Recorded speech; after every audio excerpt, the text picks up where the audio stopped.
Congressman Adam Schiff. He's in the studio with us, the top Democrat on the House Intelligence Committee. You've just heard all the speakers who've come before you here. Congressman, what is your take on where we are right now? Well, we're in a very dangerous place, certainly in Yemen, and I think there is a real prospect of civil war here. It is probably unlikely that these airstrikes alone are going to be sufficient to repel the Houthis. The best hope is that it prompts them to go back to the negotiating table. But if the Houthis start launching Scud missiles into Saudi Arabia or incur across the border, then I think you are going to see a ground war, and there's no telling where that ends up. Congressman, let me ask you, let's say there's somebody sitting out there watching this broadcast this morning and saying, yeah, this is all bad, but how does that impact on me here in the United States of America? What do you tell them when they ask that question? Well, I would say a couple things. In Yemen, we ought to be very concerned about what happens there, because in the chaos that's going on right now, Al-Qaeda in the Arabian Peninsula, AQAP, which is probably the most lethal franchise of Al-Qaeda, has a chance to resurge and grow. And that poses a real threat to us.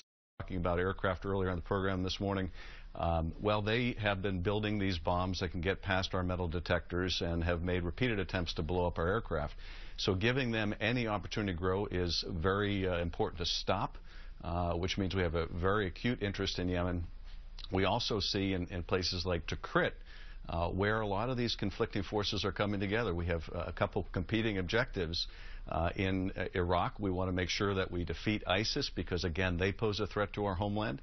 But at the same time, we don't want to see Iranian hegemony increased by making Iraq some kind of a vassal state of Tehran. And those goals are somewhat in conflict. They're complementary in part because we're both fighting to defeat ISIS.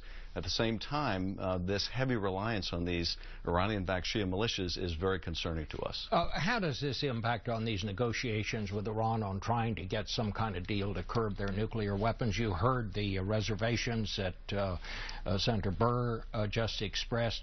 Are you for a deal?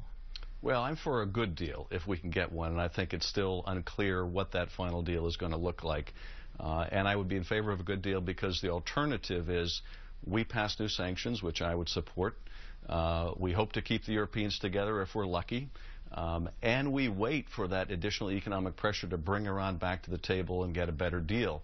The problem is that may take years, and they may get to Israel's red line or our own before that time comes. So the alternative is also dangerous, but I'm trying to keep my powder dry.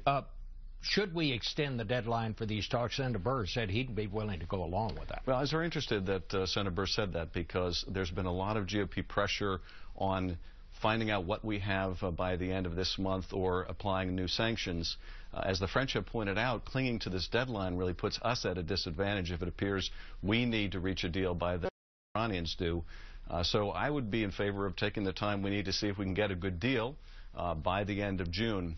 But one other point, Bob, you asked about the interrelation between these issues, and I do think it's vitally important that we have the Saudis back in what they're doing in Yemen right now, because that may give the Saudis some comfort that even if we do reach an agreement with Iran on its nuclear program, that doesn't mean that we're not going to be willing to confront Iran as it tries to expand its quite nefarious influence throughout the region. Congressman, thank you so much for being with us this morning.